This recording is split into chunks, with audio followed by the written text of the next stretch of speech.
3, 2, 1.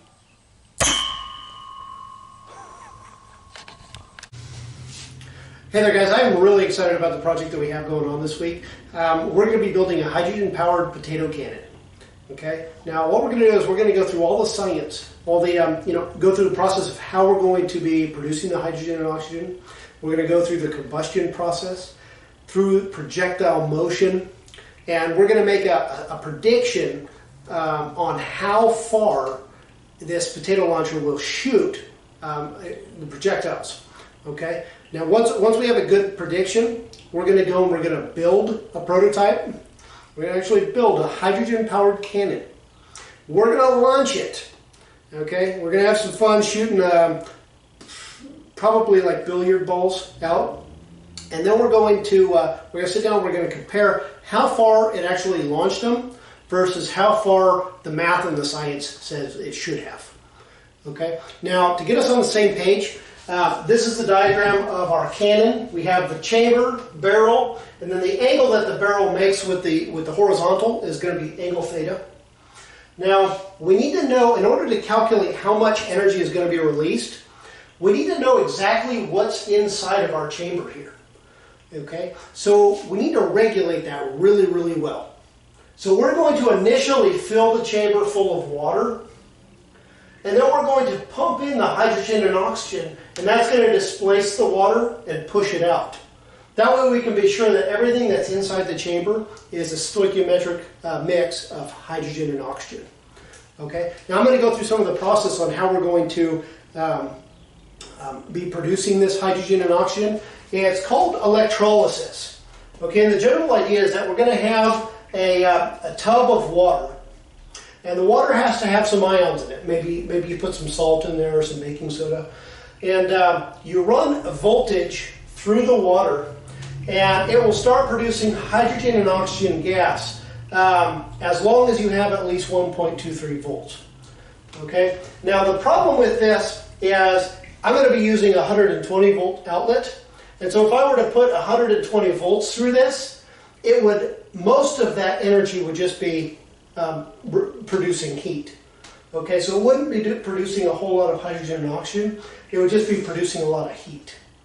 Okay, so what we want to do is we want to increase the number of cells. Okay, so if I were to put 5 amps through this wire, those 5 amps would be recycled through each cell. And so 5 amps times the number of cells. Let's say there were 10 cells. So I'd have 5 amps times 10 cells. That would give me 50 amps. That would be the same. This design here would be the same as if I had 2 electrodes and I was running 50 amps through it. Okay? This is just a lot more efficient design. Okay? Now there is a problem here, and that problem is that you'll have fringing effects. So the electrons will come out here and they'll be attached to an atom. So they will actually be an ion. But the ions coming off have the same charge, so they repel. So what happens is you would get these fringing effects where they would just jump from here over to here. Okay? Well, they're not getting recycled. And so what we have to do is we have to encapsulate this inside of a non-conductive tube. Now, we have to be sure that the tube is large enough that the gases can get out, but it's not so large that these ions get far enough away that they don't get pulled back in by the next electrode. Okay, so this is very, very important to have this. Otherwise, some of these electrodes, these cells in the middle, would just stop producing altogether because of these fringe effects.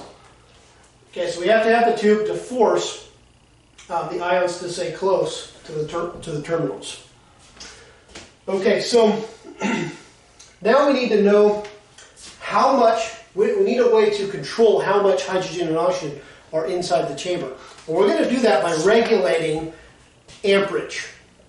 Okay, so we're going to be running a certain number of amps through the water, and we're going to regulate that and calculate how much hydrogen is going to be produced. So these three equations here are what we're going to use.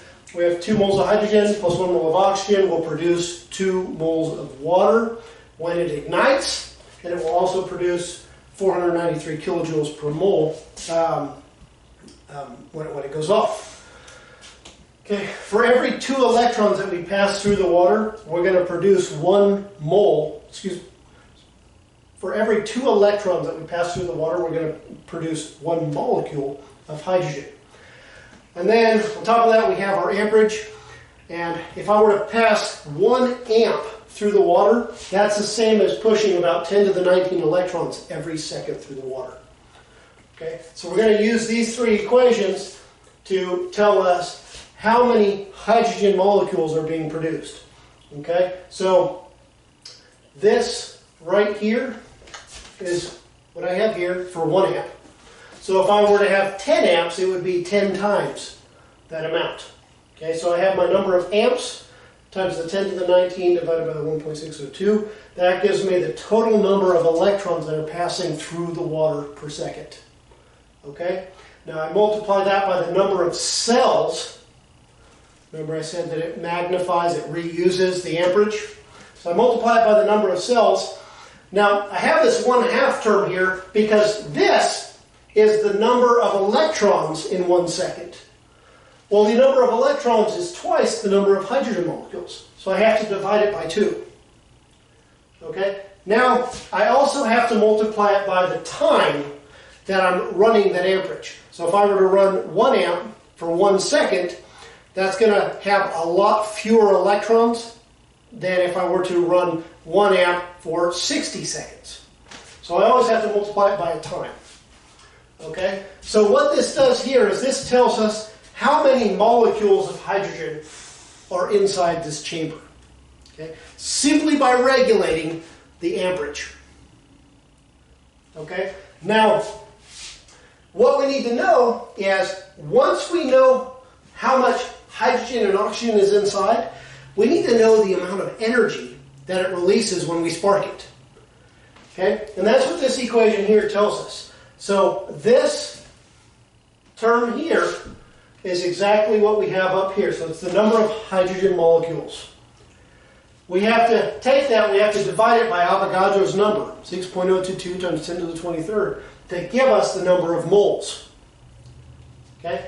We then have to look at this equation here, and we see that 2 moles of hydrogen react to produce 493 kilojoules of energy. So what we have to do is we have to divide the 493 by 2 to get the amount of energy released when we react to 1 mole of hydrogen. So we have to multiply this by the 493 divided by 2, and that's our total energy that's released when we ignite it. Okay, we'll use that in our next equations. Okay, so now that we know how much energy is released when we ignite what's inside the chamber, we need to know how that energy is going to be used to get the projectile moving. Ultimately, we need to know how quick that projectile is going to be moving by the time it leaves that barrel.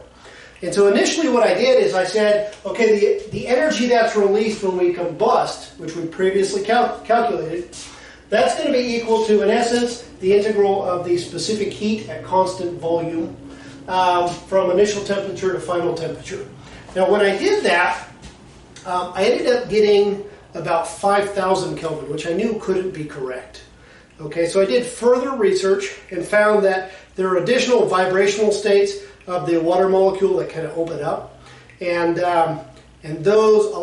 that's what keeps the temperature down lower. I didn't really want to calculate that again, so what I did is I just purchased a little bit of research that gave me this equation here. I'm going to talk about that here in just a second, though.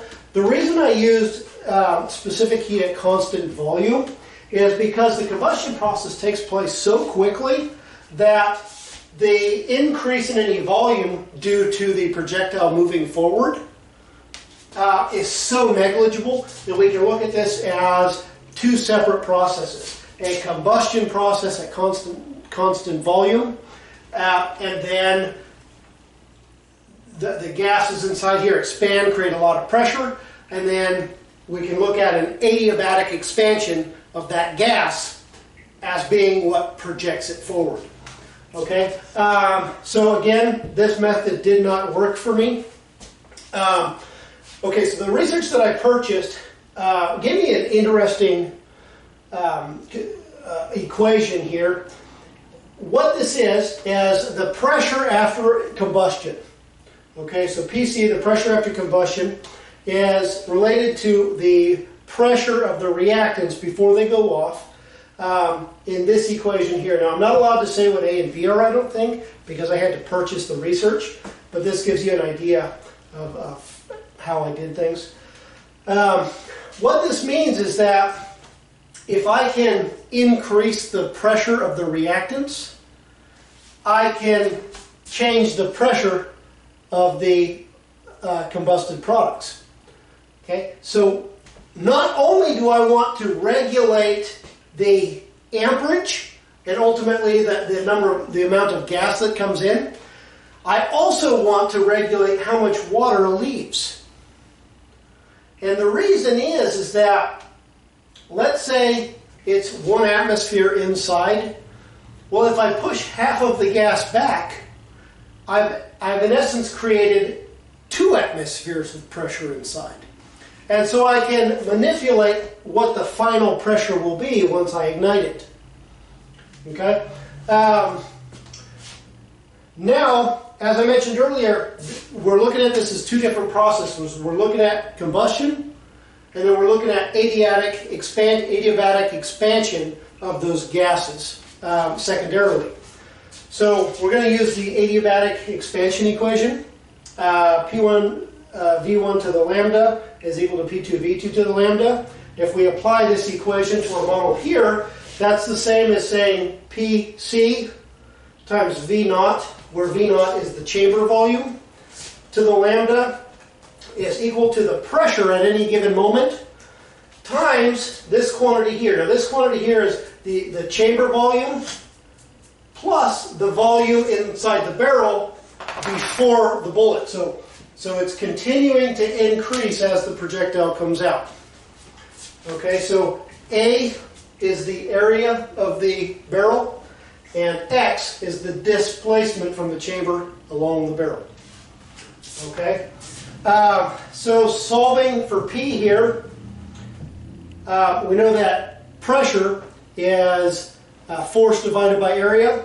So we have mass times the second derivative of the distance with respect to time divided by A is equal to the pressure of combustion times this. So this gives us our differential equation that tells us exactly how fast this projectile will be moving by the time it leaves the barrel. Now, this is a nice, pretty little equation. It did not give a pretty solution. So what I had to do is I had to actually use the finite difference method. I wrote a little bit of code and I just iterated through until I got. Okay, so now that we know the velocity at the end of the barrel, also known as the initial velocity, we can use that in our equations here to calculate how far and how high the projectile should go. Okay, now this set of equations here doesn't account for any kind of air drag, but it's a good comparison to have. The displacement is our x, and that is v naught t cosine theta, and then yt is our height, and that's v naught t sine theta minus the distance or the displacement due to gravity. Okay, so if we didn't have this term, the height would continue on forever. If there wasn't any gravity, it would just continue on forever. So this is what, in essence, accounts for it being pulled back down. Again, not realistic because it doesn't account for air drag. So what we have to do to account for the air drag is we have to use something ugly like this. This is the actual perfect set of equations. It's horrible to solve sometimes. So what I did is I actually did some research where people have found really close approximations to the solution of this that are easy to work with. And I'll put the link down below, but that's ultimately what I used.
Wow. Okay. Trees. Oh, made it. Here we go.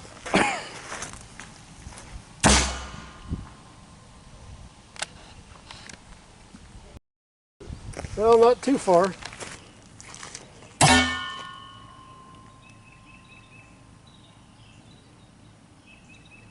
Did we not put a ball in? Oh, it's Ready? Yep.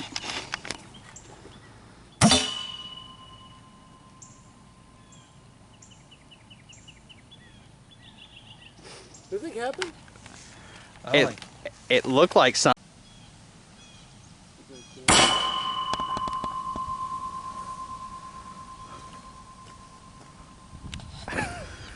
Three, two, one.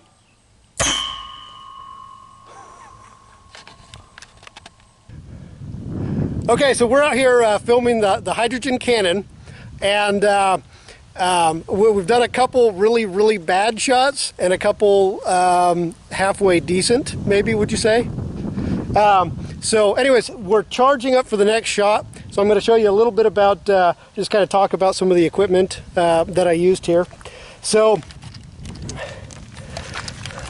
right now, well, you can see that, see all these bubbles coming off of here? Let me see if I can zoom in. See all those bubbles? That's all hydrogen and oxygen. Okay, so what I've done is I've run 120 volts through 20 cells, and those cells are each producing a certain quantity of hydrogen and oxygen per second. And that's getting pumped in right here. I have a solenoid here, a solenoid valve that lets it go into the chamber. Then from the chamber, inside the chamber is initially water, and the water gets forced out through this hose here back into a tank. That way we know that everything that's inside the chamber is just hydrogen and oxygen. It's not, air, that kind of thing. So we have a regular tractor coil here. That's what's going to provide the spark here. We also have a relay switch here that's going to fire. It's going to send a 12 volts to the coil, and that's what's going to provide the spark. Let's see, we probably got about 8 minutes left or so before we fire, but we'll see what this baby does. 3, 2, whoops, never mind, hold on. 3, 2, 1.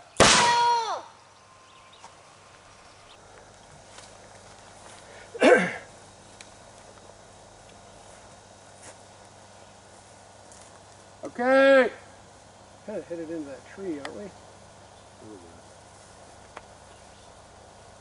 That's good there, George. George! You ready?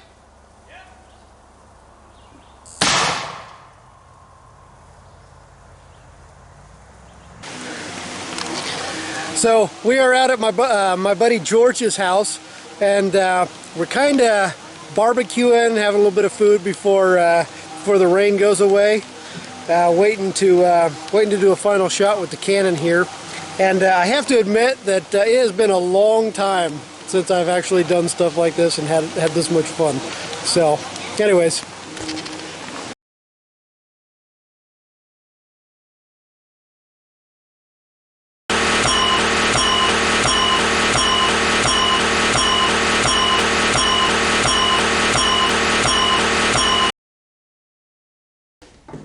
Okay, so now it's time to analyze some of the experiments and the math and kind of compare them a little bit.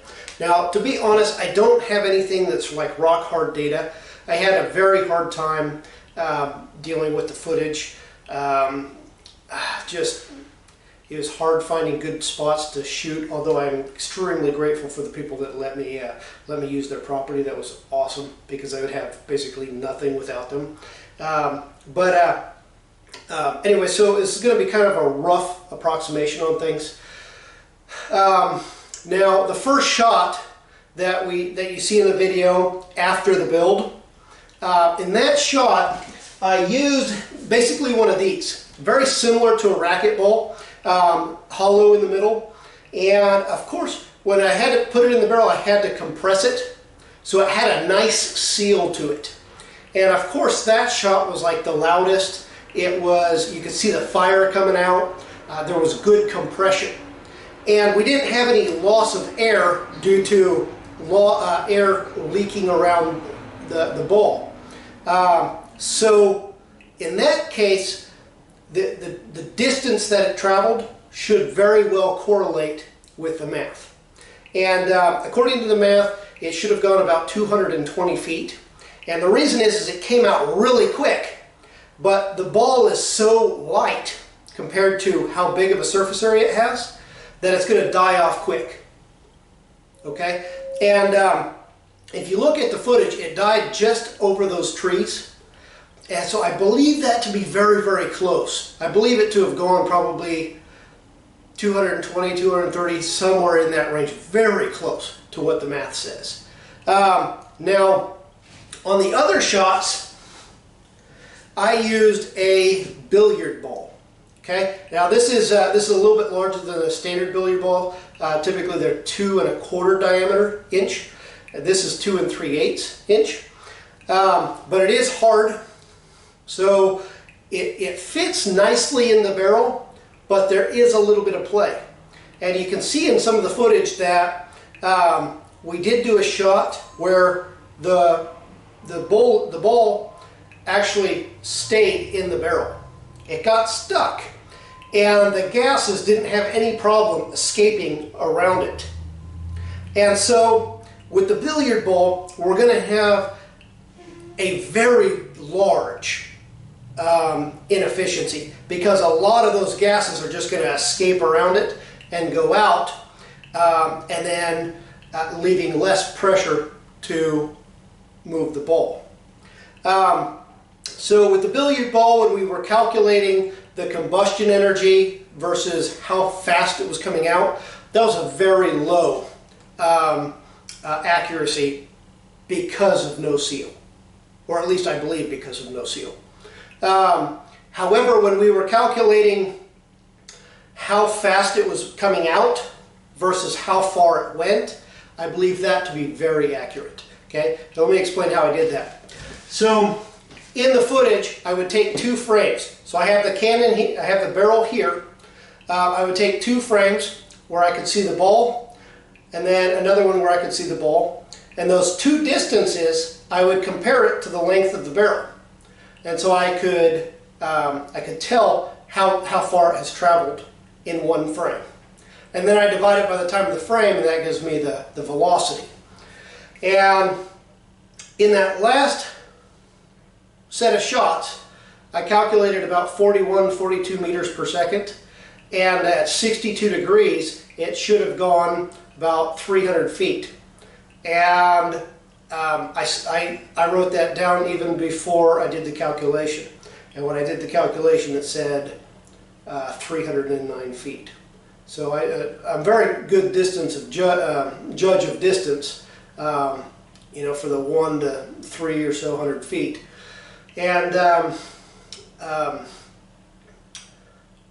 on some of the other long distance shots, it was coming out at about 50 to 54 meters per second. And again, the most that I've done is at about 1/3 power. So I haven't actually charged this thing up to full capacity, but I'm pretty sure that we can get over the 1,000 foot with it, no problem, if we have a good seal and we charge it up properly.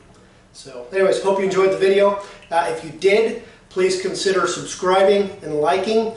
If this video gets 1,000 likes, what I'll do is I'll do some footage where we crank it up all the way and we max out how far this thing could go. I think that'd be a lot of fun. So like and subscribe, share. I appreciate it, guys. Next time.